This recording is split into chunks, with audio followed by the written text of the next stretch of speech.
it up, Badlands. Explain those Badlands. That's a hell of a name.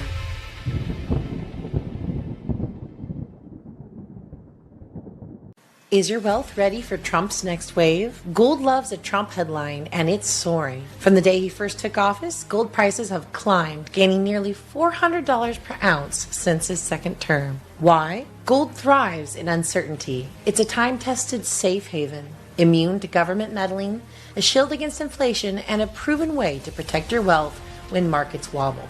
With Trump's second term heating up, will gold smash new records in 2025? Nobody knows how high it could go, but smart investors aren't waiting to find out.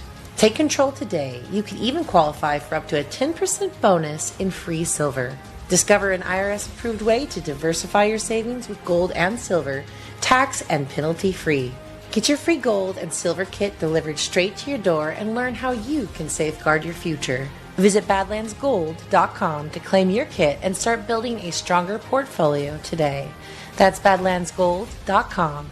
Don't miss out. They say confidence starts with smooth skin. And baby, Soft Disclosure Lotion delivers. I swear by this stuff. Like, I kid you guys not. This is the first lotion I've ever had in my entire life that, like, I don't get ashy after I put it on any part of my body. Like, my hands are always dry, and my hands have not gotten ashy without, like, rinsing them through water and washing them with soap since I started putting Soft Disclosure on. Like, it is Black Man approved. I kid you not. Black Man approved. You heard him. And let's be real. If it can handle his hands, it can handle anything. Feet are like, they get so dry, like the heels of them, it'll just kind of like flake off. Like, but with Soft Disclosure, once you put it on, like it starts to absorb it. Yeah, he went there. Don't worry, we won't show you his feet, but trust us, they're smoother too. Soft Disclosure Lotion is made with aloe, goat's milk, honey, and our exclusive oil blend that actually restores your skin barrier. Visit softdisclosure.com, use code BADLANDS, and get 15% off.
Well, good morning and welcome to day 9 of the Democrat shutdown.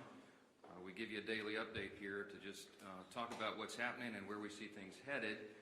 Joined here by our leadership team and, of course, Chairman Mike Bost, who will talk with you about the pain that's being inflicted on veterans in particular. He runs that committee. I just want to summarize everything this morning as I've been doing on some interviews earlier today. This morning, Americans are watching a remarkable split screen. Two things happening simultaneously, and there's a rather stunning contrast between the two. On one screen, you see President Trump and Republicans delivering for the American people. You see President Trump and Republicans cutting taxes for hardworking American families. You see us ending the border crisis, ending the crime crisis. You see us eliminating fraud, waste, and abuse in government, and now resolving violent conflicts around the world. What President Trump achieved yesterday, was announced last night, is a truly historic foreign policy achievement. I mean, it cannot be understated. We should give a whole press conference just about that. The deal that he struck between Israel and Hamas will achieve incredible results, not just for that region, but for every peace-loving people around the world, everyone around the world. He's going to bring the hostages home. 2 years they've been in captivity. They'll finally be delivered home. We're all watching the images of the celebrations in Israel and around the world by people in Gaza and in Israel, that this is coming to an end. He's going to bring the hostages home. He's going to bring peace and security back to Israel and truly lay the foundation for a lasting peace in the Middle East. This is a goal and an objective that's been stated by presidents and politicians and policymakers and people around the globe for generations. And President Trump has the strength and the vision and the resolve to do it. He's the only president who could have, as has been demonstrated. And look at the other side of the screen. So that's all going on one side of the split screen. Now look at the other. The stark contrast with the Democrats who have shut down the government. Republicans are busy working around the clock to deliver for the American people, voting over and over to open the U.S. government, and laying the foundation for lasting peace and working to deliver for American troops and military families. And what do you see on the other screen? Democrats playing games with the lives and livelihoods of the people we represent. They have now voted in the Senate. The Senate Democrats have voted 6 times to keep the government shut down. And I just want to tell you one of the most outrageous things I've seen since I've been following politics in the mid-'80s when I was a kid in the Reagan era. Chuck Schumer did an interview last night and bragged, this is what he said, quote, he had the audacity to say, quote, every day of this shutdown gets better for us, his party. I don't even know how to comment on that. It's so stunning to me how callous he can be to play political games and use American citizens as the pawns in a political game. We're in day 9. The consequences of this Democrat shutdown are very real, and he can mock it and he can pretend like it gets better for him. It doesn't. It doesn't get better for the country. Right now, half our civilian federal employees are on furlough. Real, vital, critical services that American citizens in all categories rely upon are halted. And when we talk specifically about our military, right now service members, military personnel at home and abroad, as well as Border Patrol agents, TSA, air traffic controllers, they're all working without pay. I was on C-SPAN this morning on that program they do in the morning where American citizens call in. They have a Republican line, a Democrat line, an independent line. One of the callers called in and she was so upset. She's a young military mother. She has 2 special needs children, as she told her story. In tears, she's so angry, and so am I, that their services are being delayed. I mentioned here at this podium last few days, I mean, I have a big military district in Louisiana's 4th District. We have Fort Polk in Barksdale Air Force Base, lots of airmen, lots of soldiers. Many are deployed right now, defending your freedom around the world. And they've left their young families at home. They live paycheck to paycheck, many of these service members. And this is not a game. Chuck Schumer thinks it is. He says, quote, every day of the shutdown gets better for us. What the heck is he talking about? All of us on this side, we're kept up at night. This is a sad situation, and we've got to get through it. Almost 3 weeks ago, just by way of quick review, the House did its job. We did the responsible thing. We passed a clean, continuing resolution, no frills, nothing to it, 24 pages, bare minimum, to keep the lights on, so that Republicans and Democrats can do their work, and get together and do this job, to deliberate and negotiate and go through the process that Congress does on everything all the time, to work on all these issues. We voted to keep critical programs funded, and that ensures federal workers get paid, that our troops and TSA agents and Border Patrol and many more get their paychecks. We had that vote almost 3 weeks ago. Every Republican, virtually every Republican, voted to keep the government open and to make sure those paychecks are done. The Democrats in the House, all but one, voted to close the government and, by extension, stop paying troops, stop paying TSA agents, Border Patrol, air traffic controllers, and all the rest. We've done our job, and the Democrats need to do theirs now. That ball has been sent to the other court. That is the place where it lands right now. 6 times, I remind you, they voted to shut it down. We need 5 Democrats to break ranks. We need 5 of them to wake up and come to their senses and do the right thing for the American people. How long are they going to allow this pain to be sustained? I talked with the president last night. He called me after the peace deal was done, and he and I both lament, we all do, this terrible situation that we're in. While we're working to do all these positive things for the people and even settle conflicts around the world, the Democrats are playing games. It's political theater to them. They've reduced Americans' pain to a political prop. I'll just say this briefly. I'm going to let the other leaders speak here, but just a few things that you've seen. While we're doing all this work, we're working around the clock to deliver on all these things I've just listed. Democrats are playing games. They film themselves wandering the Capitol, beating on doors and posting flyers and pretending to look for their colleagues. They hosted a live stream. Oh, it's so embarrassing. House Democrats, they hosted this live stream where they ate candy and told terrible jokes to each other. They had an audience smaller than this room for the whole country. The leader of the Democrat Party is bragging about the cost this is being borne by the American people. And just yesterday, I had 2 Democrat senators come over and stage a failed publicity stunt outside my office. I heard about it, walked out and confronted them and set them right on the truth. They came to this side of the Capitol to try to put on a little political show for their online audience, and then they walked right back over there and voted for the 6th time to keep the government shut down. Give me a break. Democrats seem to be doing everything except the one thing that Americans desperately need and deserve, and that's passing our clean CR to get the government operating again. That's all we're asking of them. Stop the political stunts.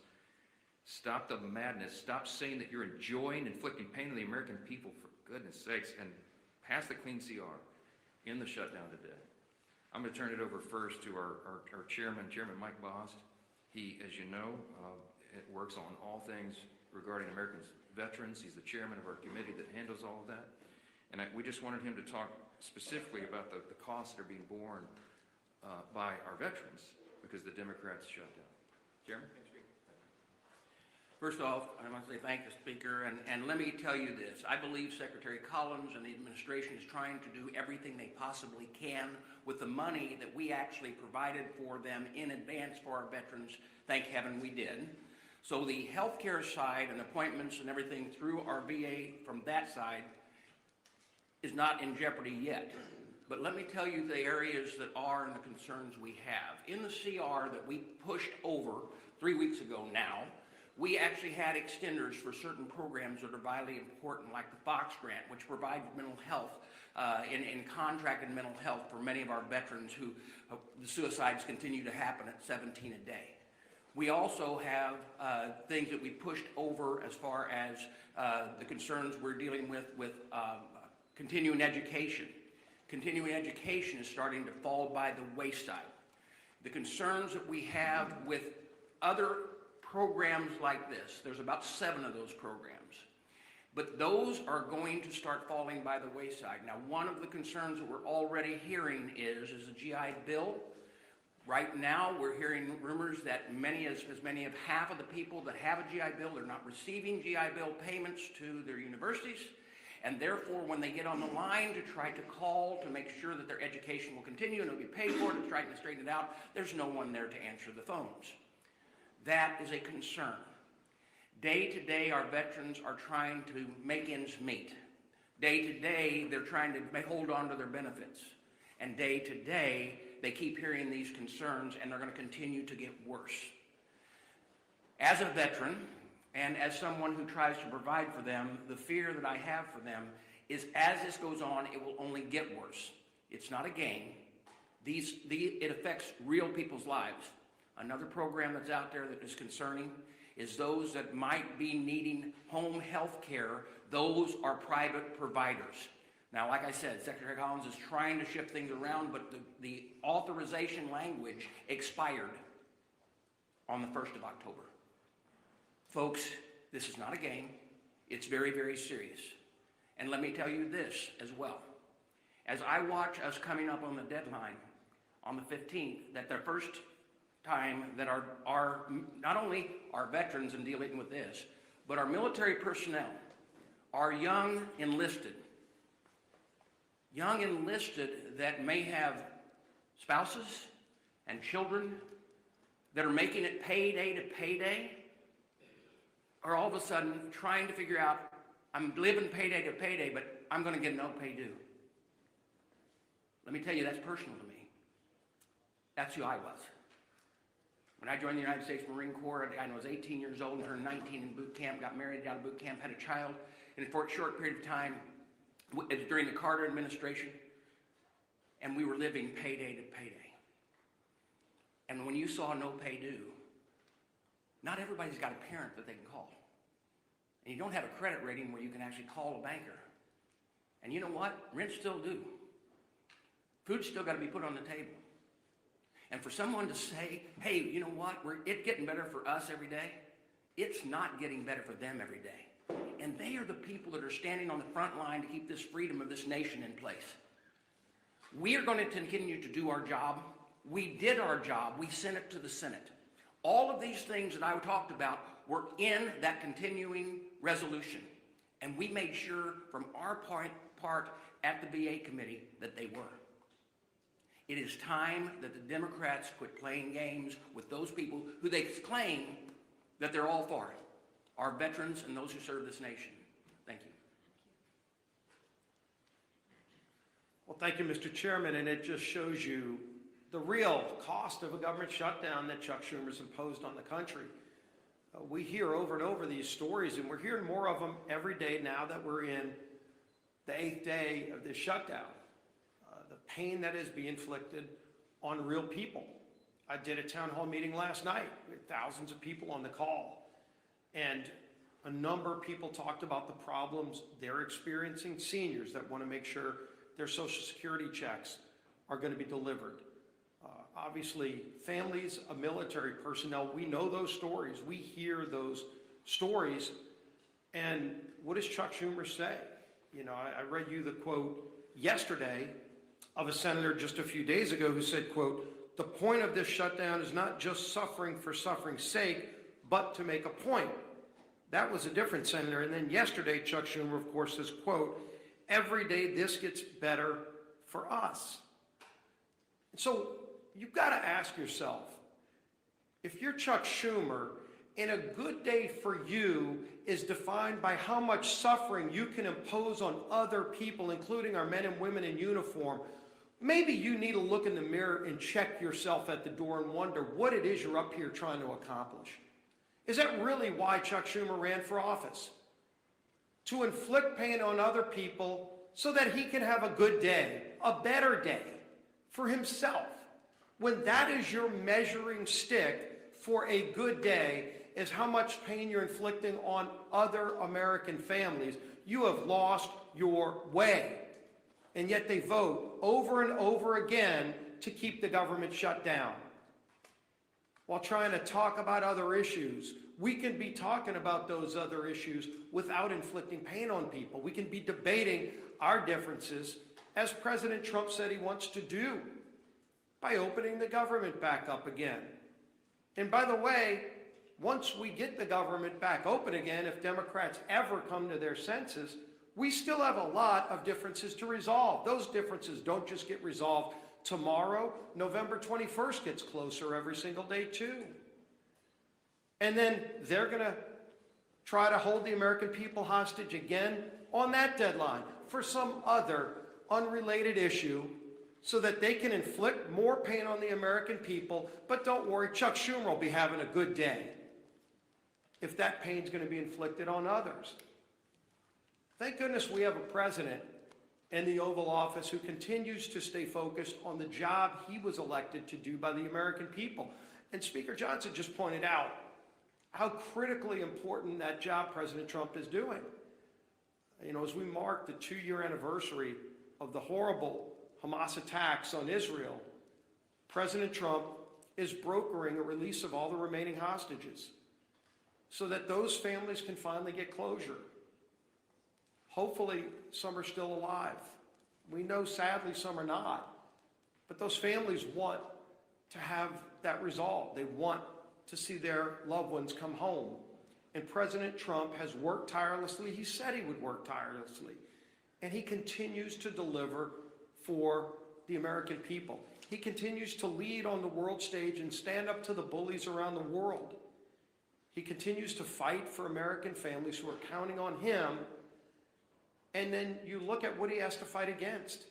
He's got to fight against governors who are going to court to block the president from keeping the citizens of those states safe. You're in Chicago, Illinois. You don't care about the party affiliation of a criminal. You just want to be safe in your community, and today you're not. And President Trump is trying to make you safe. You would think your governor for one day would put aside those petty differences and say, well, gee whiz, Mr. President, finally we agree on something. But no, the Democrat Party has made a decision. Every day they wake up and they just want to fight Donald Trump. It doesn't matter what it is he wants to do. He wants to keep communities safe. They're going to fight him on it. He wants to keep the government open. They're going to fight him on it. President Trump wants to make sure our troops are paid. Chuck Schumer wants to fight him on it and talk about how good of a day it is for Chuck Schumer. When that happens, their party has lost their way. And it's not too late to come back. And so there will be other votes. Hopefully, we get 5 more Democrat senators that come to their senses and stop inflicting this pain on the American people. It's causing real harm on families. And hopefully, they stop worrying about what that measuring stick is that says they have a good day only when the American people are having a bad day. Stop inflicting pain on the American people, Chuck Schumer, and open the government up. End this madness. Our whip, time out.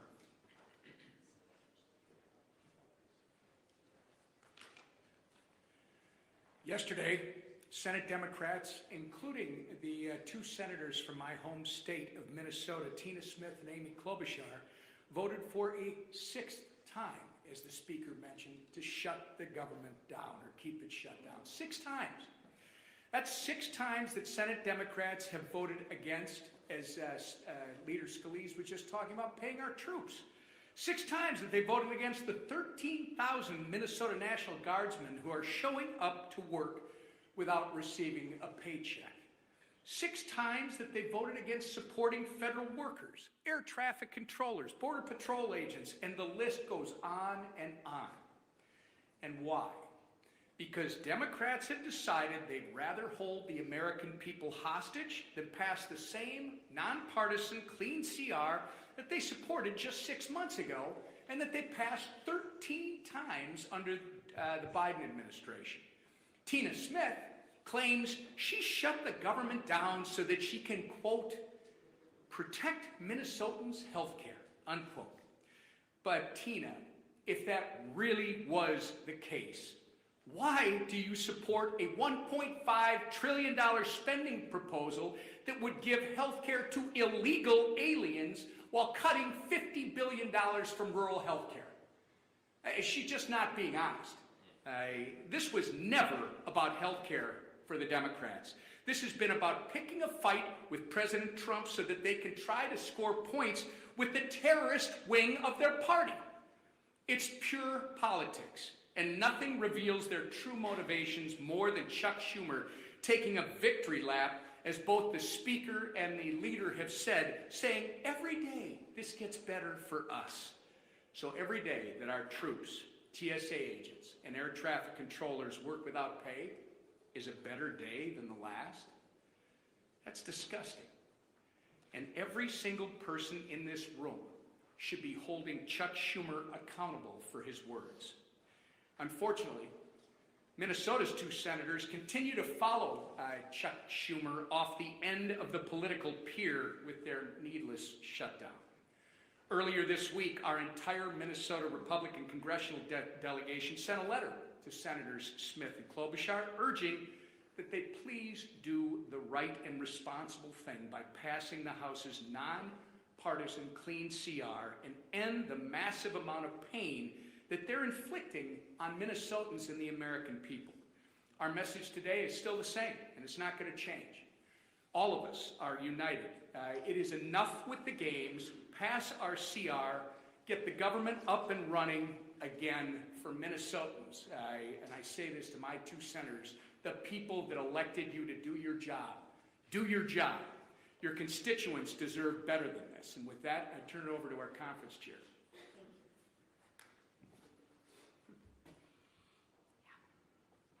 It's interesting. I often want to ask Chuck Schumer, who is us?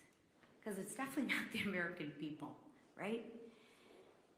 And as the leader said, compare and contrast, the speaker said, compare and contrast the two split screens. So I want to start today, and I want to tell you just how grateful that I am that the hostages are finally coming home and that peace in the Middle East is on the horizon. And I want to look right to you and say, thank you, President Trump, because without you as our leader, this would not have happened. It is Joe Biden, or it was Joe Biden's weakness that got us into this situation. And thank God for you, President Trump, that it is your strength that has gotten us out of this situation. And this didn't happen by accident, right? It happened because of our president's strong leadership that puts America first and peace first. So again, I applaud President Trump for securing this historic peace deal. Now, like our speaker said, let's shift gears. The impact of the government shutdown is growing by the day. Planes are being grounded, paychecks are being missed, and people are hurting. Different than Chuck Schumer, he's having a good day. The American people are hurting. And why?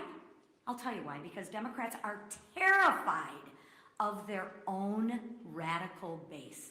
They are scared to death of their radical base. And let's be honest, Schumer is scared out of his mind from AOC. Think about that. Why else would he do it? He's voted for this 13 other times before. But let me share with you, enough is enough. Democrats have voted 6 times to keep the government closed. 6 times Democrats have voted against the American people. 6 times Democrats have voted against the American people. And if they do it again, 1.3 million brave men and women in their uniform could miss their paychecks next week. Chuck Schumer, how is that a good day for them?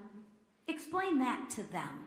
I realize it's good for you and your radical base, but explain to those service members how that's a good day for them. That's 1.3 million families wondering how they are going to pay the bills, how they're going to buy groceries, how they'll fill the gas tank. That is disgraceful. Shame on you, Chuck Schumer. Our troops aren't bargaining chips. They are heroes. And let's treat them like they deserve to be treated.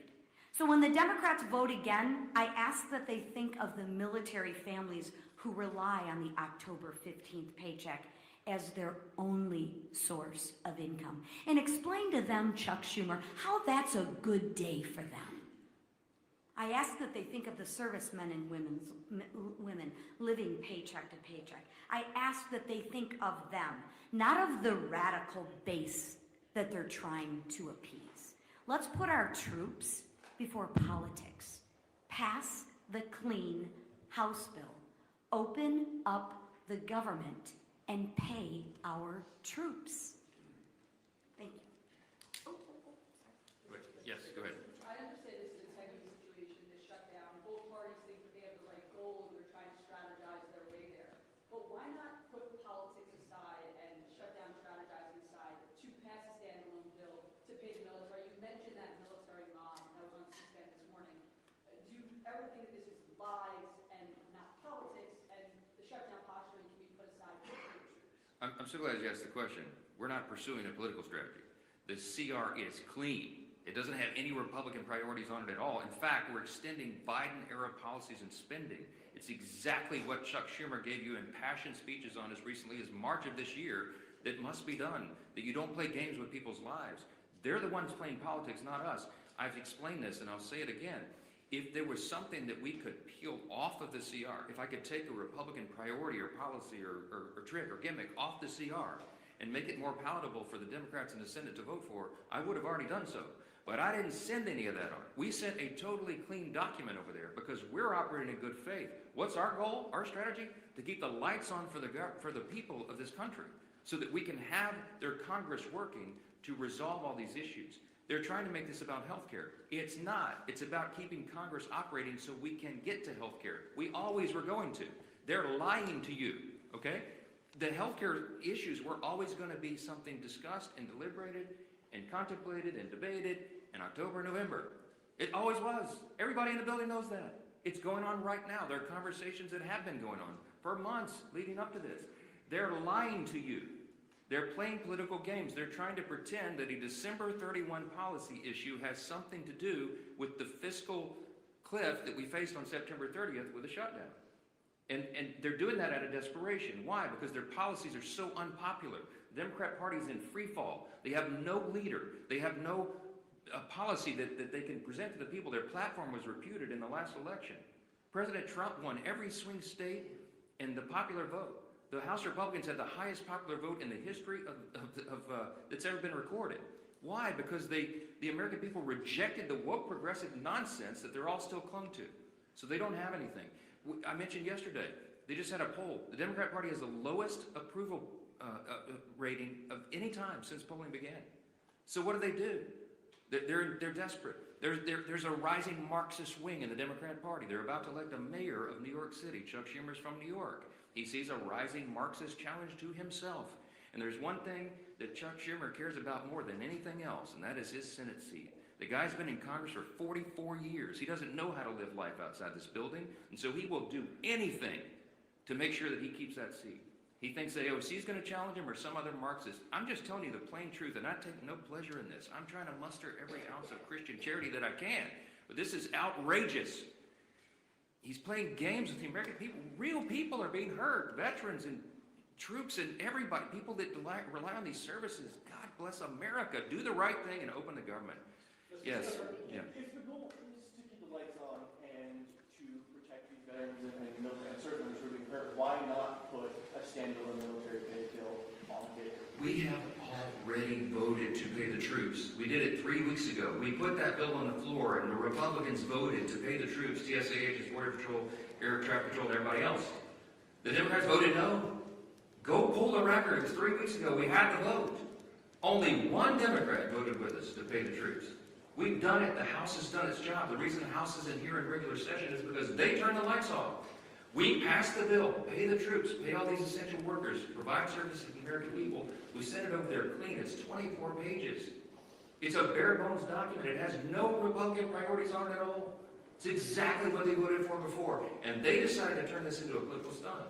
So coming back here and doing it and having a duplicative vote to do the same thing we already did would accomplish nothing. Because Chuck Schumer's going to stop it in the Senate. They're playing games. He's enjoying it. He told you in his own words, every day of the shutdown gets better for us. Golly, it's despicable. Yesterday, you came out and engaged Senator Kelly, called this photo op. Publicity stunt. We call this a publicity stunt. Yesterday, Mr. Lawler went down and confronted Mr. Jeffries afterwards. I guess my question was, you as the speaker, considering how the tensions are rising in the building, if you had the House here, everybody here, there would be fights in the hallways. Are you concerned, and is it incumbent upon you as the speaker to try to lower this temperature? When we see what happened outside your office yesterday, you engaged with the senators, Mr. Lawler coming downstairs, engaging with Mr. Jeffries, who, he really gave it back to them. But I've not seen that type of confrontation in this building in my 30 plus years. I haven't either, Chad, and it concerns me. I've been here longer than you. I know you have. Look, since I got here, January 2017, I've been working on restoring civility to the institution. The first thing I ever did in Congress was draft the Commitment to Civility. I was proud that 52 out of 53 members of my freshman class, as I remember, signed on to that. Republicans and Democrats. Treat one another with dignity and respect. Let's have policy disputes, but not make it personal. This gets personal. Emotions are high. People are upset. I'm upset. I'm a very patient man, but I am very angry right now because this is dangerous stuff. And so, is it better for them probably to be physically separated right now? Yeah, it probably is, frankly. I wish that weren't the case. But we do have to turn the volume down. The best way to turn the volume down is to turn the lights back on and get the government open for the people. Do the right thing. We need 5 Senate Democrats. Remember, it's math. We have to have 60 votes in the Senate to do this. Every Republican in the building is voting to open the government. The president wants to open the government. We need a few more Democrats because we only have 53 Republicans in the Senate. We got to have a handful of Democrats to join and do the right thing, and I hope they will. We'll keep you posted, wait for developments, and let's pray this ends soon. Thank you. Is the House in session next week?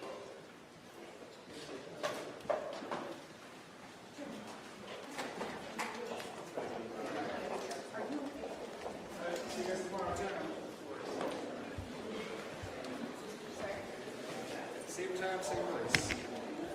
I'm excited to announce that we're having our biggest 3-in-1 sale ever with a limited edition product, a back in stock special, and a closeout deal you won't find anywhere else. So go to mypillow.com or call the number on your screen. Use your promo code to get our MyPillow bed sheets only $29.88. Any color, any style, any size, even kings, regular $119.98, only $29.88. Once they're gone for good. How about our My Towels? They're finally back in stock, but not for long.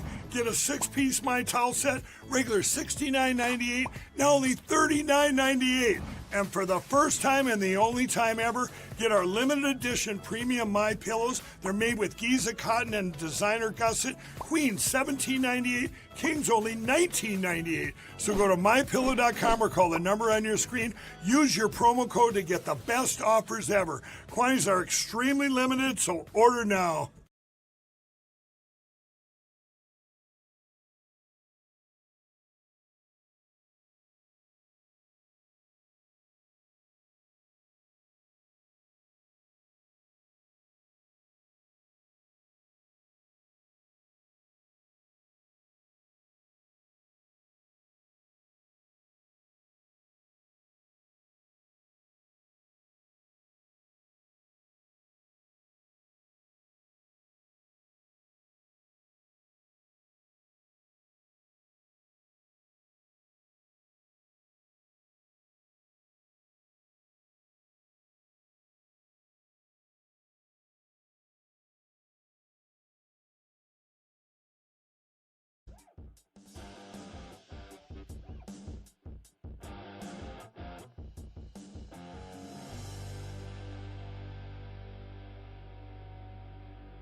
Her baby's 25 years old, but you know, to her it's her baby, and we're bringing them home. We're getting everything, and to those parents, the dead young man is just as important, as though this person were alive. It's amazing. I've never seen anything quite like it. I've been very much involved. I've never seen anything quite like it. But it's really peace in the Middle East. And you remember October 7th was terrible, but also from the Hamas standpoint, they probably lost 70,000 people. That's big retribution. That's big retribution. But at some point, that whole thing has to stop, and we're going to see to it. Gaza is going to be slowly redone. You have tremendous wealth in that part of the world by certain countries, and just a small part of that, what they make will do wonders for Gaza. And I think you're going to see some tremendous countries stepping up and putting up a lot of money and taking care of things. But there's tremendous spirit like I haven't seen. And even the news, I won't call it fake news for this purpose, because they really were very fair today, I must tell you, in all cases. But they covered it very well. They covered it very fairly. Everybody loves it, everybody. People that were never giving us a fair shake, frankly, they can't even believe it. They're so, they're amazed by it. A lot of people are. But it was just everything came together. I think the attack was very important on Iran, because let's say that didn't happen, they'd probably by now have a nuclear weapon, numerous nuclear weapons, and therefore, even if we signed a deal, there'd be a big dark cloud over it, and it wouldn't be the same thing. So Iran's different, but Iran wants to work on peace now. They've informed us, and they've acknowledged that they are totally in favor of this deal. They think it's a great thing. So we appreciate that, and we'll work with Iran. As you know, we have major sanctions on Iran and lots of other things. We'd like to see them be able to rebuild their country too, but they can't have a nuclear weapon. So I want to express my tremendous gratitude to the leaders of Qatar, Egypt, and Turkey for helping us reach this incredible day and for being there. They were there with us all the way. And of course, as you know, Saudi Arabia and Jordan and so many.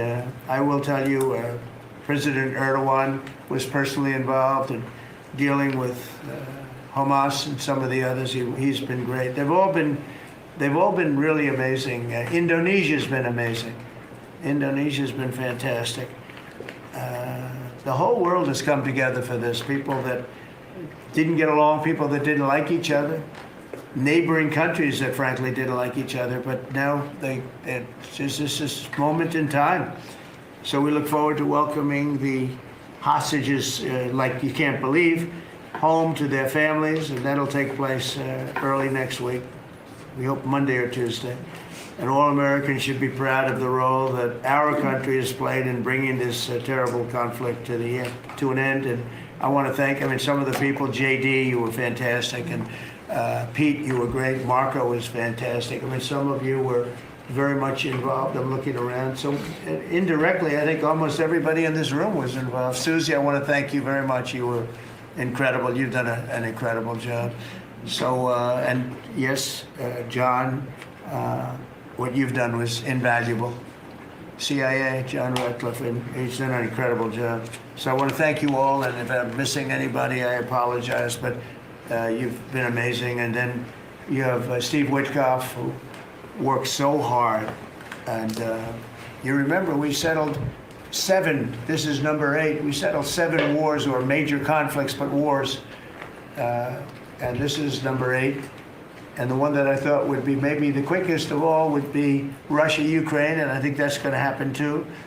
But in the meantime, they're losing about 7,000 people a week, and that seems pretty bad. They're losing mostly soldiers, young soldiers. They go out to war and they're getting killed. And while it doesn't affect us in a lot of ways, we've got a big ocean in between, you don't want to see that happen. It was a big mistake. That war should have never happened. It would have never happened if I were president. So we're here this morning for a cabinet meeting as my administration continues to deliver for the American people, despite the radical left lunatics that shut down our government. You have Democrats that they've lost their way. They have no leadership. We don't even know who to deal with over there. At least they know who to deal with. We have no idea who we're dealing with over there. It's like they have no idea what they're doing.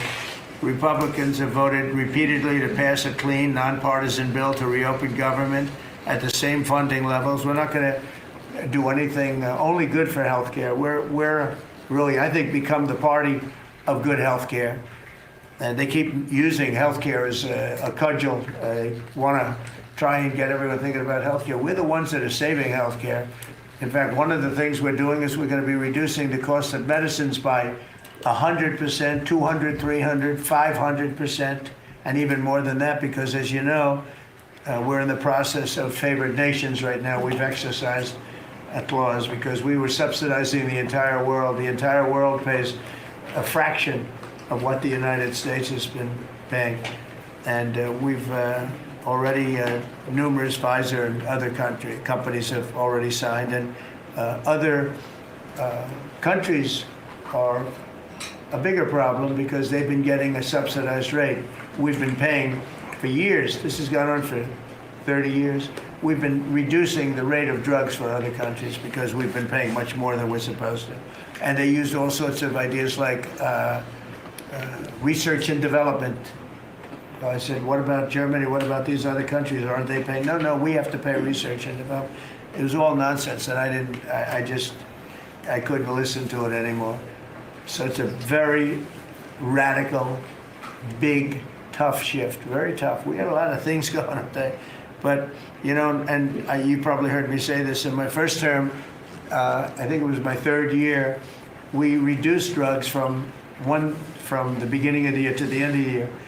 And I was so proud of it. I actually had a news conference to announce it, and it was 1/8 of 1%. Think of that, which is barely a reduction. But it's the first time in 28 years that there was a reduction in drug prices for the year. So from the beginning to the end, it was 1/8 of 1%. And I was so proud of myself. I did something that nobody else could do.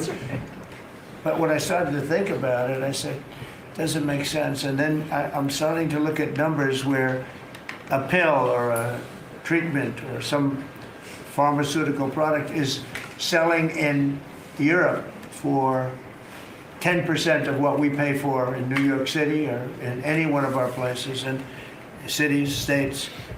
And then I see people leaving for other countries to go buy their pharmaceuticals, where they make journeys to various other countries, including Europe, where they got the best bargains of all. And I put an end to it. It's over. And now we're, in major, I guess, disputes, but we're winning the disputes by a lot. With the countries, a couple of countries said, we won't do this. I said, well, it's unfair that we're paying 10%, and, you're paying just a fraction of what we're paying for the same product made in the same plant. And they said, well, we're not going to do it. I said, that's okay.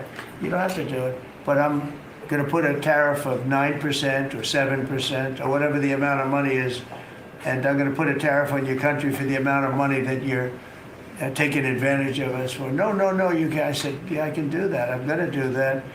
And they would immediately agree. And it'd make the tariff substantially more than the number we're talking about. And they would immediately agree. So we have the consent, I think, Bobby, of every country, essentially. They know that if they don't do it, we're going to put a tariff on for double the price, and then they're going to do it. So we never had that before. You never had anybody in here that knew what the hell they were doing, I'll be honest. It really makes me angry. Because for years and years, and this started many years ago, and basically we subsidize the world. So this is going to have a huge positive impact on Medicare, Medicaid, even Social Security. But anything where there's pharmaceuticals, drugs involved, it's going to have a tremendous impact. So we're going to get drug reductions of 100%. I told you 1/8 of 1% that I was proud of myself. Now you're going to get 100%, 150%, 200, 300, 400, 500%. You're going to get the biggest drug reductions that you've ever seen. And they're already, I guess they're starting to kick in, but we've made deals with numerous companies where And we're going for the full bore. We want whatever the price is. So that would mean that the world price, because the world is bigger than the United States, a lot more people, but the world price will go up a little bit and our price will come down a lot. So if a pill sells for $10 in London and $100 here, the pill will go to $20 in London and $20 for us. It's pretty simple. And that is a number that nobody can even fathom. It's a little like tariffs. Nobody knew how big they were. Nobody knew until they started seeing the trillions of dollars that have come in. I don't know why they didn't understand it. It's something they should have understood. We were taken advantage of for years with tariffs, and now, I don't want to say we're taking advantage, but we've become a very strong country because of the money that's coming in.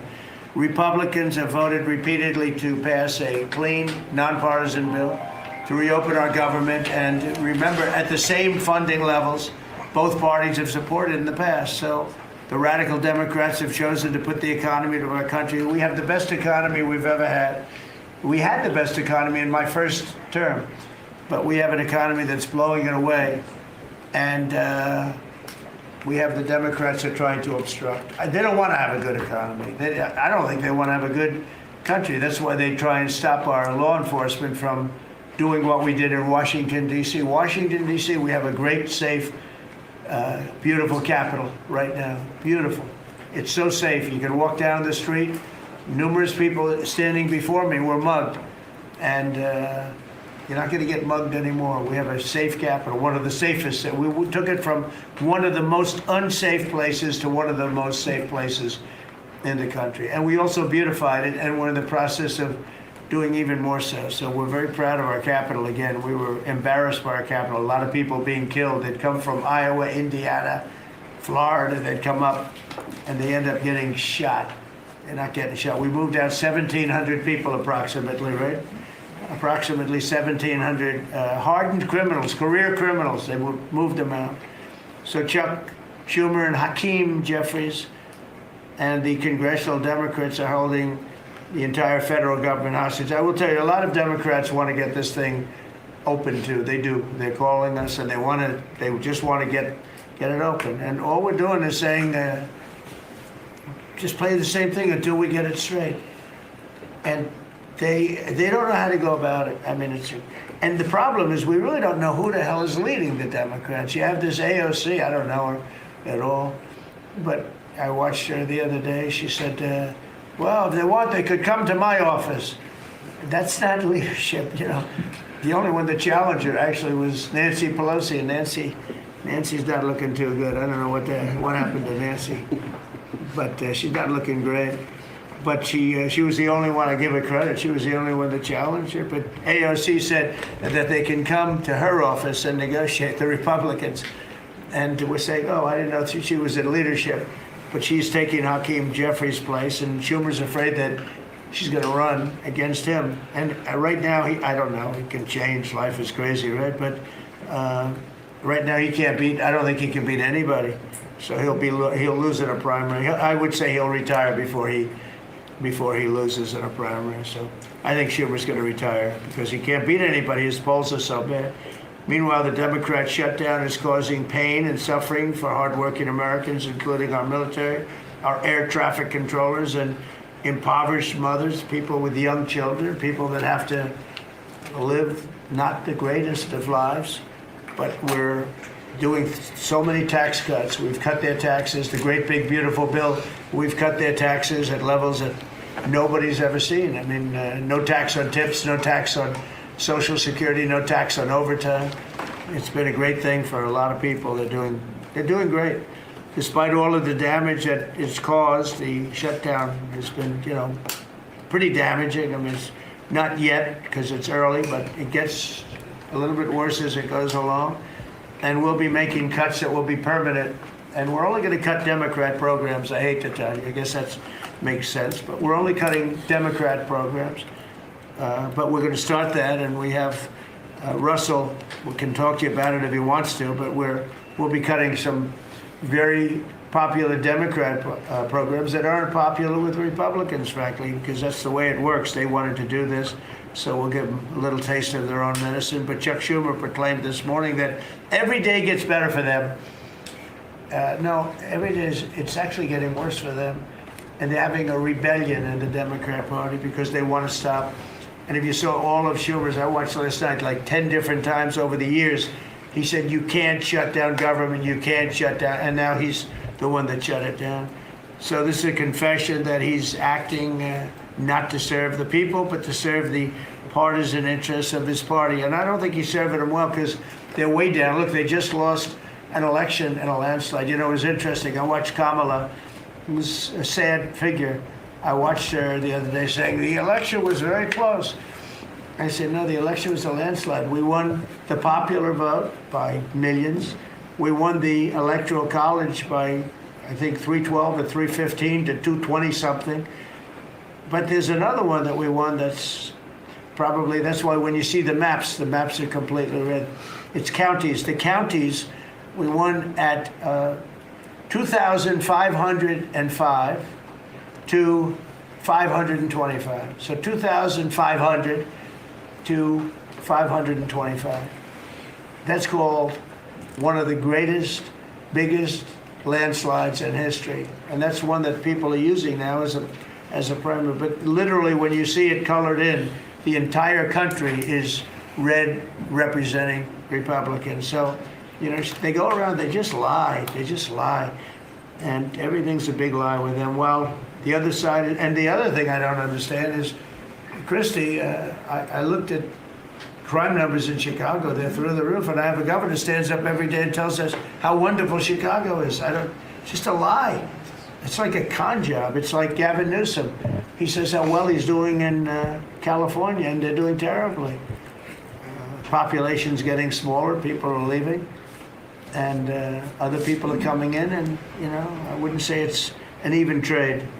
While the other side is focused on playing games, the Trump administration is focused on creating jobs, bringing down prices, and we've really brought them down a lot. That's the other thing. We're bringing down prices a lot. We're bringing down grocery prices, but the big thing is energy. When you bring down energy, everything comes down, and the energy prices are way down. I see we're down to about $61 now a barrel.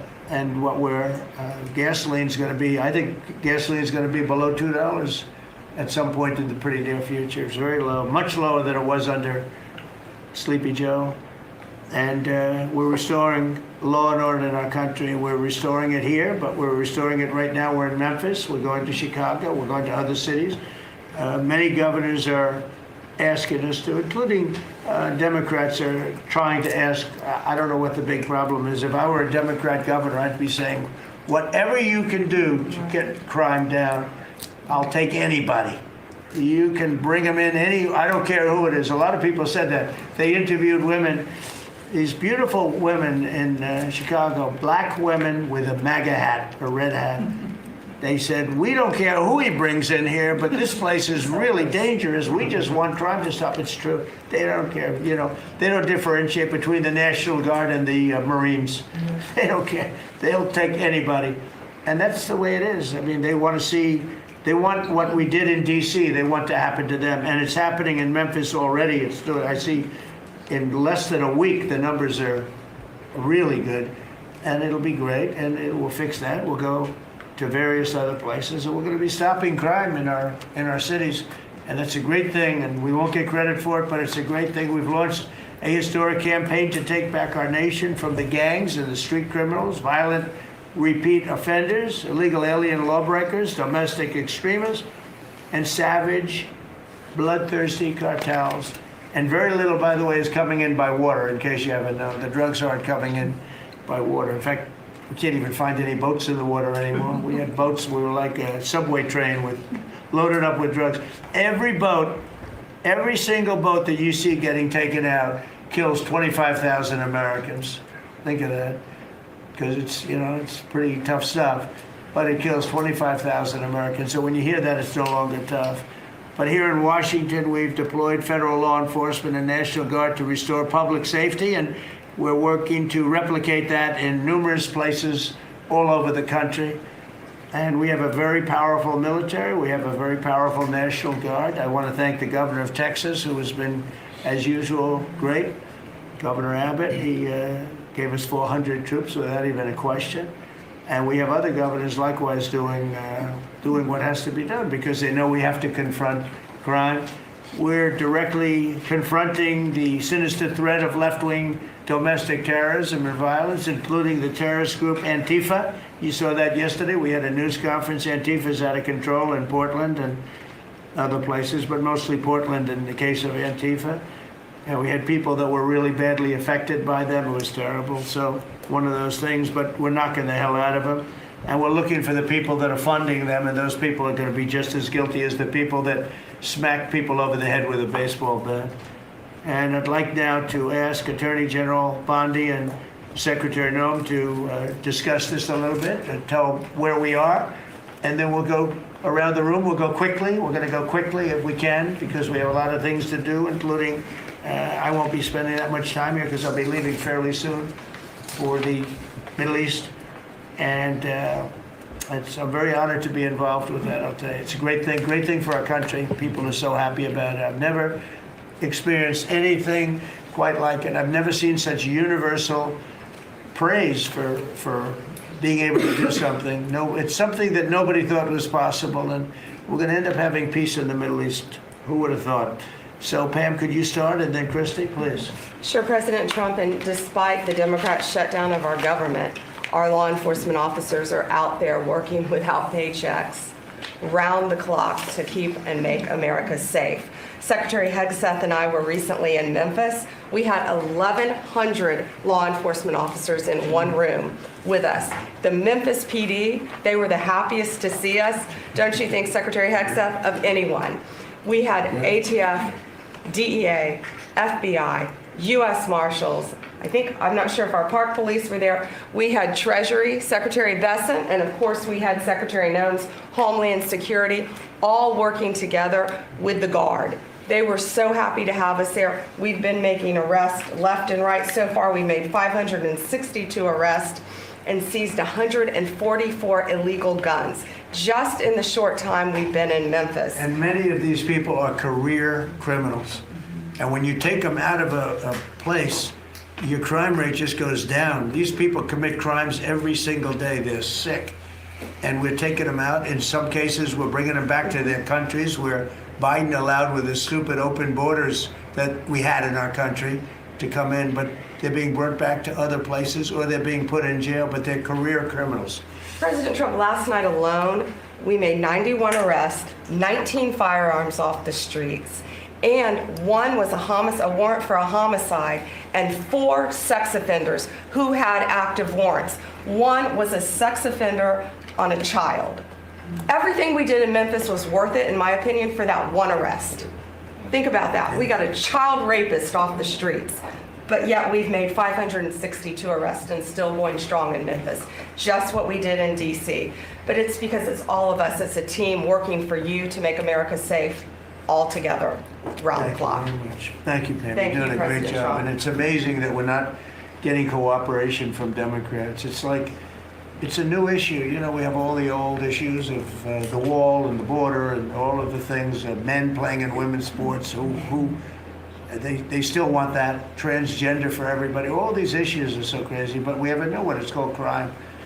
We stop crime and they allow crime. They want crime. It doesn't make sense. I think it's as ridiculous as the other things that we talk about all the time. But I've added it onto our list, a 5-letter word called crime. We stop it, and they actually incite it. It's crazy. You would think they'd want them. You'd think they'd want Christy and Pam and all of the people. If we needed the military, Pete will be there. We've got a massive military. We have the best numbers we've ever had for recruitment. We have a lot of people now. We have people that can't get into them. In a great economy, they want to be soldiers again. A year ago, they didn't want to even think about it. Same thing as with police and firemen, everything. They want to join. They're proud of our country again. Christy, go ahead, please. Well, sir, thank you for your leadership and for deploying all of government to help us keep our country safe. You have talked extensively about how threatened our ICE officers are, but all of our law enforcement out there. And we saw the shooting in Dallas at that facility, so we're hardening all of our buildings and making sure that we have more security measures, snipers on the roof, people to protect our law enforcement while they're out there on the streets. But what I'm also doing, sir, is, and with your authority, is we're purchasing more buildings in Chicago to operate out of. We're gonna not back off. In fact, we're doubling down, and we're gonna be in more parts of Chicago in response to the people there. And then I was there a few days ago and looked at some facilities that we can deploy more law enforcement out of. Because what they're trying to do with these riots and violence is distract us and keep us from going after those murderers and rapists that are out in the streets. And then I was in Portland, went out and back on Tuesday and met with the governor, met with the mayor, met with the chief of police and the superintendent of the highway patrol. They are all lying and disingenuous and dishonest people because as soon as you leave the room, then they make the exact opposite response. So we're looking at new facilities to purchase. They're in Portland too, and we're going to double down. And I told them if they didn't meet our demands for safety and security on the streets and work with us, then we were going to bring in more federal law enforcement. So I want to thank Pete and the Department of War for all their help. They've been fantastic. But while we fight litigation and work with Pam on that, we're going to send more of our resources and men and women out there to keep everybody safe. So no worries. What we see in DC and what we see in Memphis for benefits for people in the safety and security, we'll see that in Chicago and Portland. And the numbers in Memphis, it's only a week, but the numbers have been amazing, I understand. That's exactly right. The crime numbers are way down. Fantastic, and it shows what a partnership can be between local law enforcement and the federal government. And if we have to do it the hard way in Portland and Chicago, we will. But the people demand. And President Trump, my lawyers are in court right now as we speak for you, arguing in Chicago and Portland to keep them safe, to bring in the guard. The government doesn't want it there, but we do. We're going to keep their citizens safe, thanks to you. The people want it. I don't understand the politics of it. I don't understand why Pritzker is trying to protect people that are They're more really scared bad. they're more scared of the anarchists that are on the street and the politics of it than they are of doing the right thing. I think they're afraid. Yeah, I think they're they're threatened. They don't tell us, but I think Pritzker's threatened by people. There's no other reason that this could be possible, that they don't want to have a safe Chicago. And we can solve the problem very quickly. And we're doing that anyway, regardless of if he doesn't want it or if he does want it, we're doing it anyway. So make sure. I asked the mayor that himself. He said that Portland was perfectly safe, a beautiful city, no problems. And I said, well, why did you clear the streets for me today then and build out a 4-block radius to make sure I could get in and out of here? And these people on the street screaming death to ICE. There's graffiti that says Molotovs melt ice. We have the guillotines. We're going to use them. Portland's almost different. It's like anarchists. It is. It really is. You know, it's really different than a lot It's of the awful. others. This is a sick situation, but those are anarchists. Those are people that want to overthrow government. They're really degenerates. And we're finding out who is supplying all of those beautiful signs and everything Well, else. Scott's been fantastic. His team finding the financial networks is great. That's what Okay, gives Scott, everybody. Scott will do that. That's easy for Scott. We got a great team, sir. That's good. How about we go to Marco? You can talk a little bit about what's going on and Well, go ahead. yeah, Mr. President. I don't know if one day perhaps the entire story will be told about the events of yesterday, but suffice it to say, it's not an exaggeration that none of it would have been possible without the President of the United States being involved.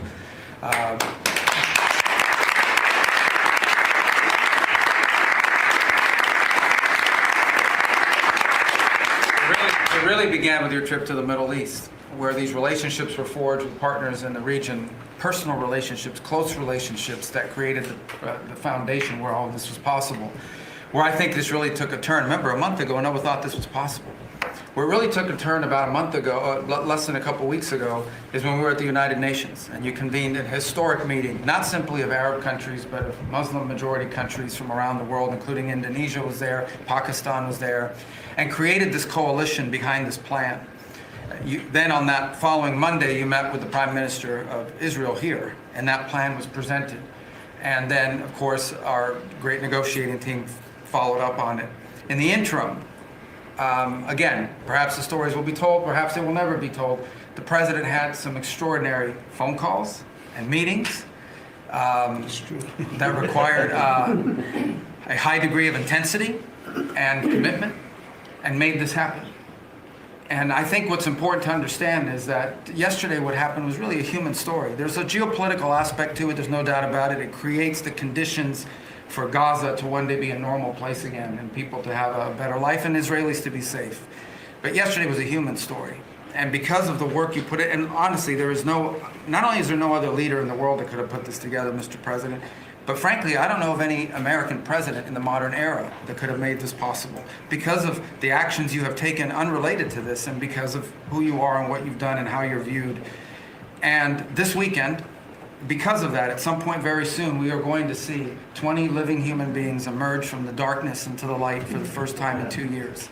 And that is because not only were you used the credibility and the power and the prestige of this office and the relationships you created, and you committed yourself to making it happen. And I think it will go down as a historic moment in the history of our country, and something our country should be very proud of, that we have a president that's committed to not just peace, but to the human aspect of reuniting these families. My last point on this is just a couple days ago, Secretary Lutnick hosted us all, many of us, at the Kennedy Center.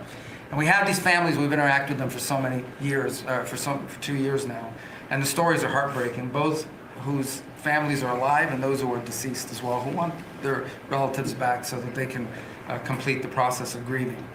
And we had all hoped that perhaps that was the day that we would have an announcement for them on the anniversary of the 7th, but I know you were able to speak to some of those families last night, and I just hope the whole nation understands how incredibly proud they should be of their president and of their country for the role that they've played. And I don't want to let this moment pass, Mr. President, without also noting the incredible work of Steve Witkoff and Jared Kushner. They're an incredible team working together, facing some substantial impediments to even being there this weekend and doing it. Let me just leave it at that.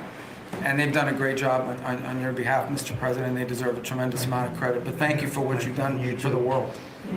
Thank you very much, Walter. I appreciate it. I think because we have a very busy day with all that's going on, what we'll do is maybe just a few of you raise your hand if you'd like to say something that don't talk too long. He's doing such a great job. So good that he could talk all day. That's the problem, right? But go ahead. And what we'll do is just take a few hands, and then we'll go back to getting peace done. Okay? We'll go a little bit quicker. We'll take a few questions from the press. Go ahead, please. President Trump, I just want to double down on what Marco was sharing. It's such a remarkable accomplishment. Agree that no other president could have done this, but what set the groundwork for you able to do that? When you took office on January 20th, you made a 180-degree turn in our military strength with Pete's leadership. You were the master class in peace through strength. So militarily, we've completely turned around. We've demonstrated that through execution against Iran and others, that we have force. We want to end wars, but we'll use power if we have to. And then secondarily, peace through strength is also the prosperity, having the strongest economy and being willing to wield the power of a tariff in addition to the military power to reorder the globe. Those two things that you're standing on, both economic power and military power, allowed these negotiations to go forward. And I think as you've described the importance of these economic negotiations and all the trade deals, but that also begins with another 180-degree turn, and that was the 180-degree turn on energy. You have used energy diplomacy to bring prosperity to the American people, and you've used it to bring peace abroad. The combination of those three things have been remarkable, and now we're seeing the remarkable result. And we got one more that I know you want to end with Russia and Ukraine. Energy is going to play a key role in that. And now with this historic agreement, we're in a position working with the Middle East to also end the Russian-Ukraine conflict. So again, congratulations. Thank you very much, Nick. I appreciate it. Maybe I'll go to you for a second. You can just cap out what he said about the military, how well we're doing, and how big it is, and how strong it is. Mr. President, you're exactly right. At the War Department, you don't get peace without strength. And our job is to be the strength part of the equation and deliver that when necessary, as you demonstrated with your Order of Midnight Hammer, and the entire world saw. And I just want to echo what Marco said. It is a personal honor to be able to witness the way you lead and negotiate. I wish people had a full understanding of what that looks like. that historic nature. A lot of us vets, the Vice President, Tulsi, Lee, Doug, probably after decades of war and the chaos that was unleashed through reckless and foolish American policies, never thought this kind of peace would be possible. Yet, with your strength, with your ability to wield trade negotiations, personal relationships, to open up that opportunity is truly historic on the world stage. And it creates a whole number of other cascading effects. And watching Marco and the Vice President and Steve and Jared, the CIA director, everybody come together to make it happen. You've formed a phenomenal team, Mr. President. And at the War Department, our job is to make sure if and when there's question about American commitment, the whole world knows we've got the biggest, strongest, most lethal, and most ready War Department in the world, which is true, which is why we saw record recruitment in 2025, Mr. President. The first 2 weeks of 2026 already blows that out. FY 2026 already blows it out of the water. In fact, re-enlistment has already met its year-long goal in the Marine Corps in 2026. 2 weeks. Okay. You can't. There's no other way to create that kind of love and enthusiasm than with your leadership, sir. And it is an honor to work with Pam and with Christy and the cities across the country to make sure American citizens and law enforcement are protected with our National Guard. But that's a core mission. And last thing, Mr. President, on the southwest border, the first group that rotated in to lock down that border to 0 crossings is now rotating out. And with a new border medal, the Southwest Border Medal, or it's actually called the Mexican Border Medal, revived from 1918, that will be pinning on their chest. So thank you for renaming the department, and we're trying to live up to it every day. So thank you, sir. I mean, think of this. We have record numbers of recruitment. 1 year ago, there were stories, front-page stories, that we couldn't get anybody to join the Army, Navy, Air Force, Marines, Coast Guard. My beautiful, I call it our beautiful Space Force. I love our Space Force. It's turned out to be very important. But we couldn't get anybody to join. Nobody wanted to join, including our police and fire. They didn't want to join anything. Recruitment was embarrassed, so we couldn't get anybody. And now we're brimming. Now it's, and they're getting in based on merit now. A soldier's a soldier. They come in now based on merit, not based on woke stuff that anybody can qualify. You have to qualify for jobs. You have to qualify for certain types of jobs. And it's amazing. So we were embarrassed a year ago. Think of it, a little bit more than a year ago. I think it stopped on November 5th. I think it really started, this all started on November 5th, the election day. But now everybody wants to be, and we have an overabundance, and maybe we should raise it a little bit. I don't know. I like that idea, sir. But we could raise it. But we have so many people want to join, and they're proud of our country again. JD, could I ask you to say a few words? Yes, sir. So just a couple of things. Mr. President, first of all, congratulations on yesterday. It was a big day. To Marco, to Susie, to the entire team. But in particular, viewing it from this perspective where for months the fake news media attacked you, attacked the entire team, attacked your approach. You know, the definition of insanity is to do the same thing again and again, expecting a different result. The reason we're here is because the president actually charted a different course with a different team. He vested a lot of authority in Steve Witkoff in particular, and that's why we're here. It's because you did something different, and I think it's important to recognize that. I also think the president, Marco mentioned the president's personal touch being a big part of this. And the one thing I would say is obviously the president of the United States, a New York real estate billionaire, one of the most famous New Yorkers in the world, has a lot of interaction with a lot of people who are very pro-Israel. I think that was an important set of experiences and life experiences that he brought to the table. He also, of course, knew one of the most famous Palestinians in the world, Chuck Schumer. And I think without that background of knowledge, it would have been impossible to get us to this point. Second thing I would say, just on Chuck Schumer, the president mentioned this, that Chuck Schumer said this has been very good for us this morning about the shutdown. One of the things that we talked about before all the media came in and that all of us are going to work on for the rest of the day, we've been working on for days, is how to make the shutdown as painless as possible on the American people. So while Chuck Schumer brags about this being good, and I think the president is right, it's not good for him politically as much as he might think that it is, it's causing real consequences for the American people. There's a low-income food program, the WIC program, that my mom actually used when I was a baby. That program is about to be underfunded and it's about to get cut off because Chuck Schumer won't open the government. We have troops. The Secretary of War mentioned how well we're doing on recruitment. We're trying to figure out how to pay our troops because Chuck Schumer is shutting down the U.S. government. There are veterans benefits that are going to suffer. There are Americans that are going to suffer because Chuck Schumer refuses to do his job. So while we're all celebrating this incredible success that we've had on the world stage, the country could be doing so much better if Chuck Schumer did his job and opened the government.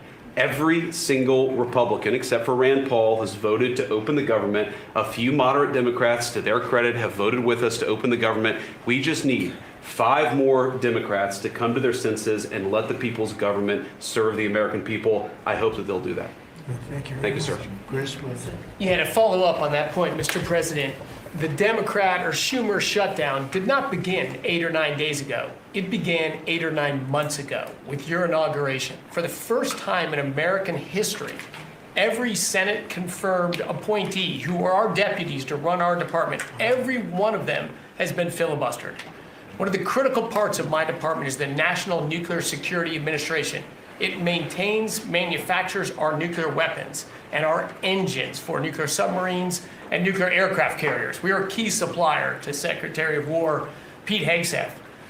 They filibustered, the Democrats filibustered the leader, the administrator of the National Nuclear Security Administration, would not let him come into my department until the Republicans 2 weeks ago changed the Senate rules so they could confirm him and we could have a leader. They filibustered the leadership, now they're filibustering the funding. In the next 6-7 days, we're going to run out of funding, and the retooling of our nuclear stockpile, the ultimate guarantor of our sovereignty, is going to be underfunded, and we're going to have to slow down and creep to us crawl these efforts. Just incredibly irresponsible for Schumer to worry about his own reelection and not the 340 million Americans that count on the efforts of our military and all of our departments. It's truly offensive, and we need to bring it to an end as soon as possible. Let's open the government back up. and you're doing a great job. Thank you very much. Bobby, did you want to say something? You got a lot of things happening. A lot of things. A lot of very positive things, actually. Mr. President, I'm glad you're getting bipartisan accolades on the Mideast peace agreement. You should also get bipartisan accolades on the MFN agreement. It is a historic agreement that's going to benefit every hardworking American. It's going to lower the price of drugs for every American. By the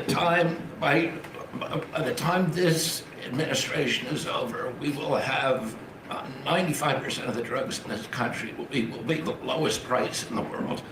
It immediately begins to affect Medicaid, Medicare, Social Security, the other government programs. I remember when I went through the confirmation process, and the principal preoccupation of the Democrats during that process was whether I would continue the IRA negotiations on drugs. The Democrats negotiated 10 drugs. I'm supposed to negotiate every year 15. The 10 that they negotiated, they claimed to get a 22% reduction, but it was a lie. It was 22% under the list price, which was actually higher than the price we were getting.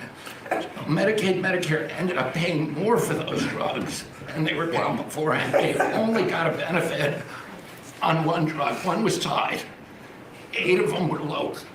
So they should be applauding what we're doing now. We're doing something that every administration, Democrat, Republican, has been saying that it was going to do for decades, and you got it done because you understood the power of the tariffs. That we had leverage over these companies. And you did it in a way which you asked us to do, to negotiate in a way that was not going to stifle innovation, that was going to make sure that those companies could bring their production home, and they are doing that. And it was a profound success. It will affect every American for 100 years. And you should be getting bipartisan accolades on that. I'll say one other thing about Tylenol, only because of this. This morning before I came in here, somebody showed me a TikTok video of a pregnant woman at 8 months pregnant. She is an associate professor at the Columbia Medical School. And she is saying F Trump and gobbling Tylenol with her baby in her placenta. And the level of Trump derangement syndrome has now left political landscapes, and it is now in the realm of pathology. And a mother could overwhelm millions of years of maternal instinct to put her baby at risk. And all you have to do is look at the studies which you and I talked about. It's not dispositive that causes autism. It is so suggestive that anybody who takes this stuff during pregnancy, unless they have to, is irresponsible. There are 15 rodent studies. Every one of them shows if you give it to the mother, the babies, and particularly the male babies, have profound neurological and behavioral changes. There is a study from Johns Hopkins on cord blood where they divided women into 3 categories: those who had the least acetaminophen in their cord blood, and those who had the most. The ones with the most had 3.6 times the rate of autism in their children. The middle category had 2.2 times, so it's a dose-related response. And there are dozens of studies that show the countries that use the most have the highest level of autism. Cuba has the lowest level in the world of acetaminophen use, and it has the lowest autism rate in the world. So this is not dispositive. It is not proof. We're doing the studies to make the proof. But in the meantime, the precautionary principle should apply. And any mother who is taking this stuff during pregnancy just to get back at Donald Trump is doing something that is pathological. And we're seeing that across the board. I got a lot of other stuff to talk about, but I know we got a short time here. But thank you, Mr. President. You're making our country healthier again. Thank you, Bobby. Could you just say, for the record, state what the autism was, let's say, 20 years ago and what it is today? In 1970, the largest epidemiological study in history was performed. 900,000 kids were looked at. They were looking for autism in Wisconsin children. They looked at every child in Wisconsin who was 8 years old. They found an autism rate of 0.7 per 10,000. So almost close to 1 in 20,000, less than 1 in 10,000. Today, the autism rates are nationally 1 in 31, but it's actually much worse than that because California, which has the best collection system, reports an autism rate of 1 in every 19 children, 1 in every 12.5 boys. This is a national security issue. There is nothing more important, and I'm grateful to you, Mr. President, because you know the flack that you take for talking about this issue. You've shown courage and you've shown leadership, and I can't thank you enough for letting me do this work. Thank you. So think of that, 1 in 20,000, and now it's 1 in 12 for boys, 1 in 18, 19 for girls. So obviously there's something that's artificially, I think, induced, something, whether it's the vaccines in terms of these massive vaccines that are twice the size of a jar like that, of a glass of water like that, I mean, into a baby's body. And I've suggested get them in doses, get them in, maybe 20%, 30%, but smaller, not such a big. I think, that. Then we had certain recommendations, the MMR, take them separately. The measles is already separate now, and it works out much better, but there doesn't seem to be any impact if you take it separately. If you take it as a combination, it's not so great. And some other things, but I would say don't take Tylenol if you're pregnant, and when the baby is born, don't give it Tylenol. You can avoid it at all, just don't give it Tylenol. I'll say this. Really, what do you have to lose? You really don't have much to lose. Yeah, go ahead. There's also there's many other confirmation studies. There's 2 studies that show children who are circumcised early have double the rate of autism. It's highly likely because they're given Tylenol. So, none of this is dispositive, but all of it is stuff that we should be paying attention to. But, there's a tremendous amount of proof or evidence, I would say, as a non-doctor, but I've studied this a long time ago. I met Bobby in my office 20 years ago.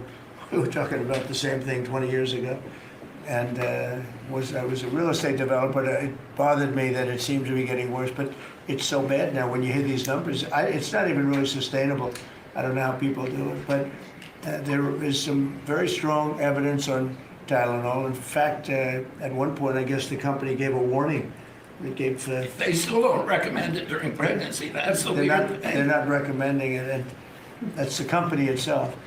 So just don't take it. Don't take it. If you're a woman, don't take it, and don't give it to the baby when the baby's born, and I think that's going to have an impact. But I'd also get the shots in smaller doses. There are a few things, we gave a few things that just seem to be, and I think you'd get that number way back up. Think of it. You have 1 in 20,000, and now it's not even believable when you think that 20,000 drops to 12 children. So that's induced by something that's given or taken, and it should be able to be stopped. And you were talking about the Pennsylvania Dutch, you were talking about the Amish, where they don't take any of this stuff, and they have virtually none, right? They have no autism.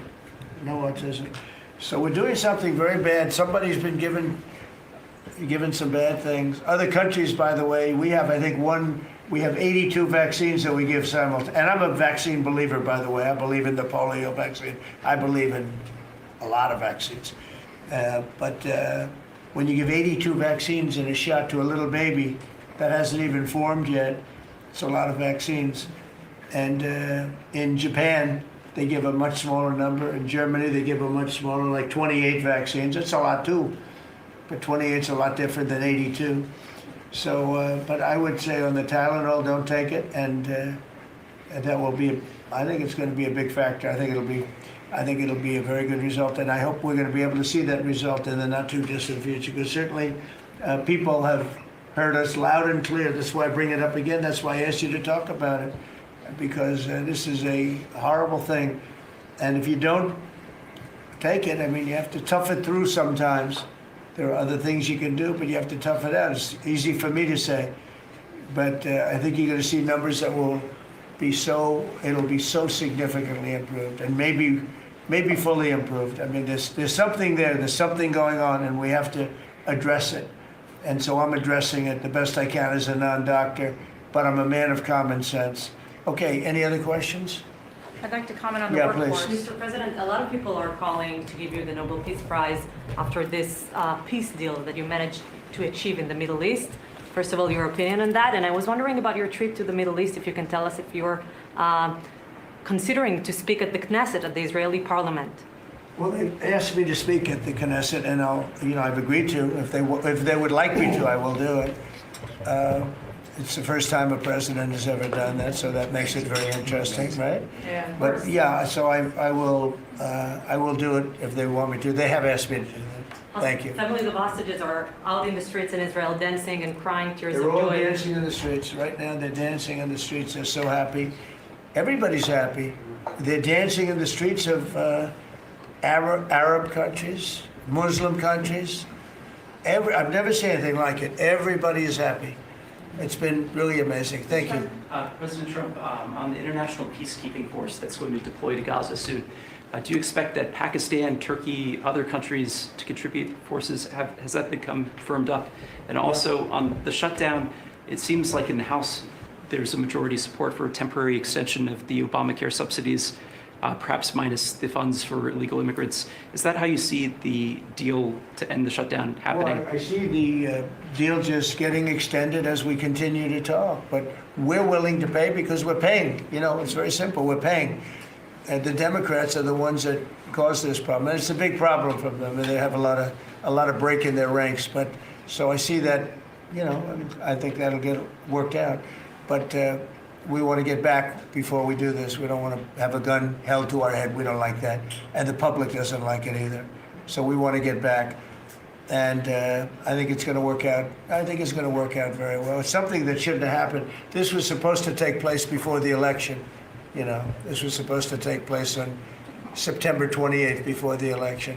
We shouldn't even be talking about this right now. This is actually something that shouldn't have even happened. Yeah, please. Mr. President, looking ahead, what guarantees Hamas disarms and that Israel doesn't resume bombing once the hostages Well, are the first released? thing we're doing is getting our hostages back, okay? And that's what people wanted more than anything else. They wanted these hostages back that have lived in hell like nobody has ever even dreamt possible.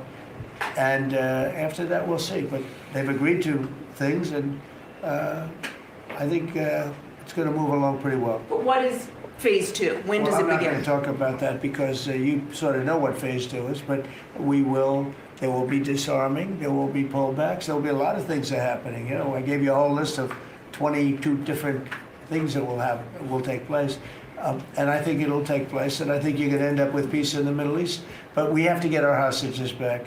And we weren't going to do it at the end, we're going to do it at the beginning. We said we want them at the beginning. We're not doing it. You know, we got the hostages back. We did, as a group, with Steve and Jared and Marco and me and all of us. We got the hostages back. We got many of them back.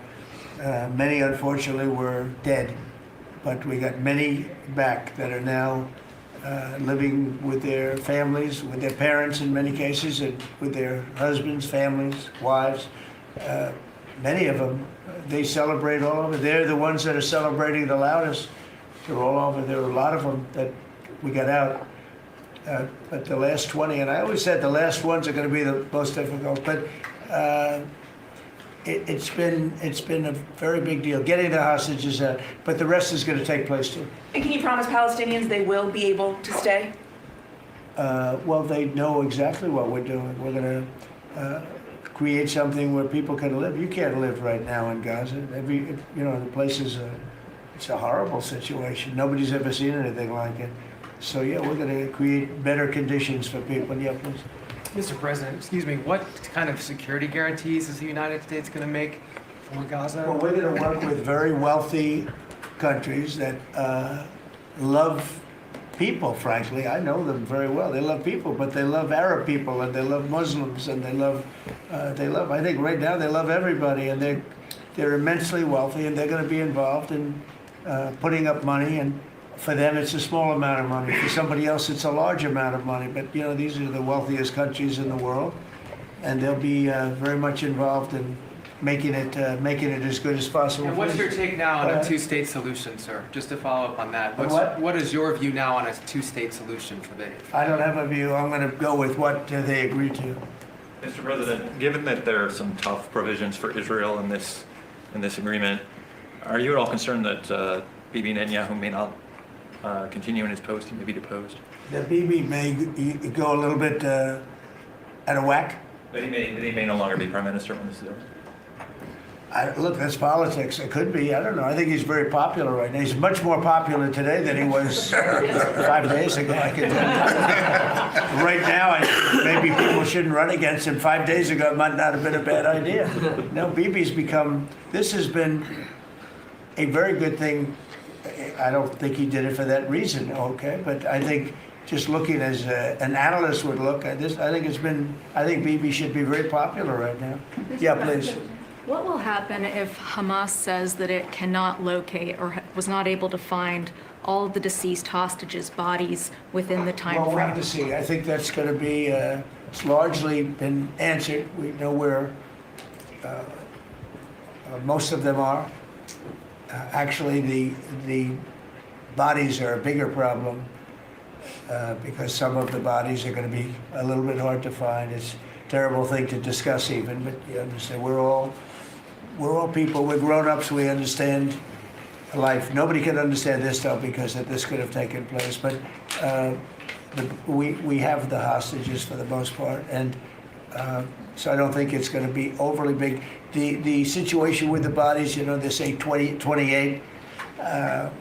Some are going to be a little bit hard to find, but we're going to do the best we can. Yeah, please. If they don't find them within the time frame. Please. Thank you, sir. Regarding Jared Kushner's role in the negotiations, can you explain a little bit about why he came on at the last minute? And then in regards to the WIC program that the Vice President mentioned, do you know when the funding that you promised through the tariff revenue will actually go through to communities? Because there's reports that WIC providers are actually starting to close down today. Well, okay, let me just answer the Jared. So Jared's a very smart guy. He did the Abraham Accords. As some people say, the Abraham, which I love the way that sounds, but he did the Abraham Accords. It was a great thing. 4 big countries joined. If I were president, if the election would have been a correct election, which it wasn't, you'd have every country in there. Maybe even Iran would have been in there, frankly. But you'd have every country in. Now, by the way, that's going to be filled up rather quickly. People want to join the Abraham Accords. And I put Jared there because he's a very smart person. And he knows the region, knows the people, knows a lot of the players. And the combination of him and Steve Witkoff and Marco and Cooper, who is, as I hear, has been fantastic, and others that were involved. JD was very much involved. I mean, we had a very smart group of people working. We had a lot of different players, different countries, and very diverse countries, very different from each other. They had certain things in common, but they had a lot of things, mostly things that were not at all common to their countries. So we had a very smart group of people. These are high IQ people. Okay, I talk about how many low IQ people we have in our government. We got some real low ones, but some shockingly low. But these are very high IQ people, and that's what we want. I like high IQ people. Yeah. Mr. President, thank you. Can I ask you about the China? You're meeting with President Xi. The Chinese have now set to put in new export controls on rare earth minerals, and they've stopped buying soybeans from the U.S. What do you hope to get out of that meeting now with President Xi? Well, we'll see. I mean, I just heard this a little while ago before we came in, so I haven't been briefed on it. The export. I mean, look, we have the ultimate export. We have import, and we have export. We import from China massive amounts, and maybe we'll have to stop doing that. But I don't know exactly what it is. Neither do you. Neither does anybody. It's a little bit soon. I just heard about it. So Scott and Howard will figure that out, and I'm sure we'll be able to handle it. Can I ask you about the soybeans? What is the plan to help farmers? Is it direct checks? Is it tax? Have you sorted that out yet? Well, what happens with soybeans is we're going to see more and more, I think, opening up. And part of the reason that we'll be discussing, he's got things that he wants to discuss with me, and I have things that I want to discuss with him. And one of the things is soybeans. I had a great deal with China where they would buy $50 billion worth of our farm product and manufacturing and other things, but farm product.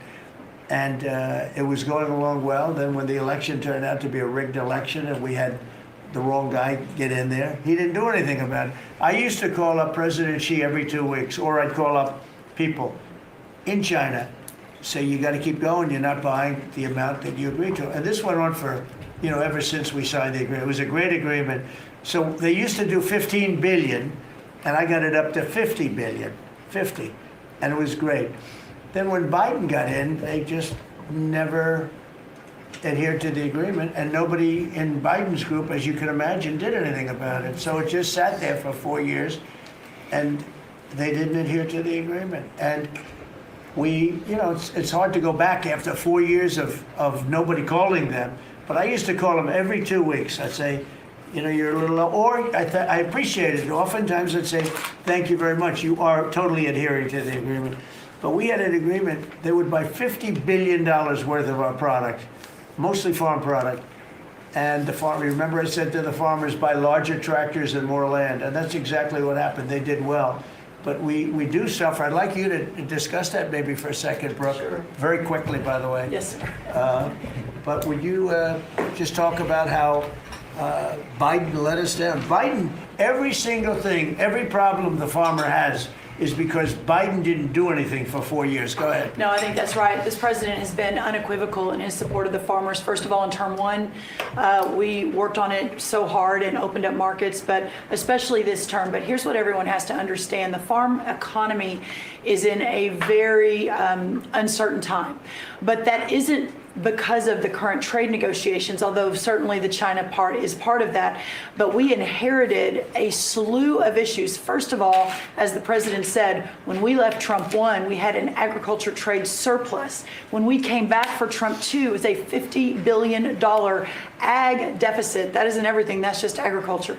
The second part is the cost of inputs for our farmers increased on average between 30 and 38%. But that includes fertilizer, it includes fuel, it includes includes interest rates, it includes labor.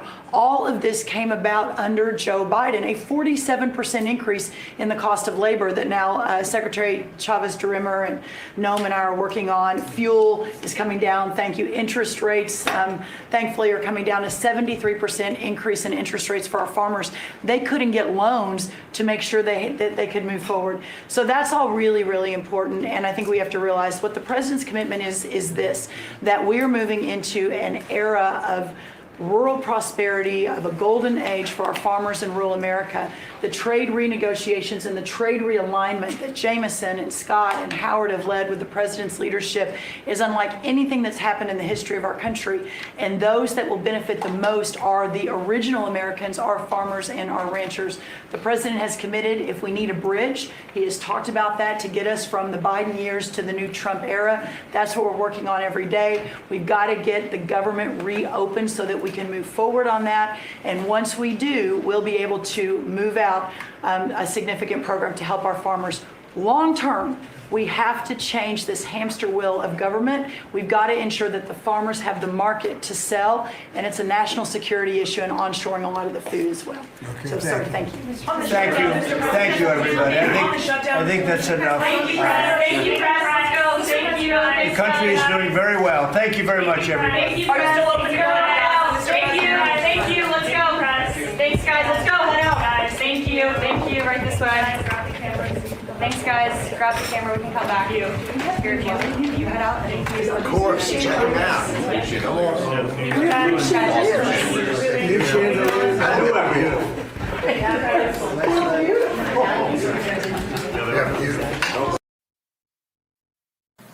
Make self-care great again with All Good. Ready to flaunt gorgeous, healthy hair? Try our deep conditioning tallow hair mask and let your locks shine and then swoosh to your heart's content. All Good uses only clean, purposeful ingredients like 100% grass-fed tallow and organic pressed oils, all packed in glass containers, pure goodness inside and out.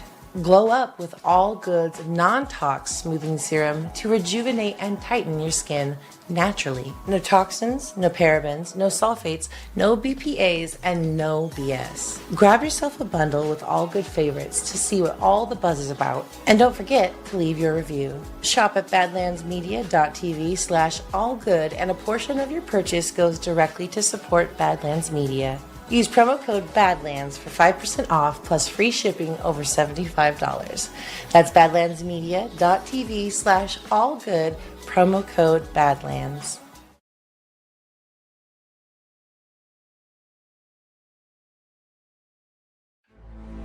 Thank you so much for joining us, and don't forget to hit the thumbs up on this video. And a special thank you to all of our advertising partners. Please remember to shift your dollars to support those businesses that support Badlands Media.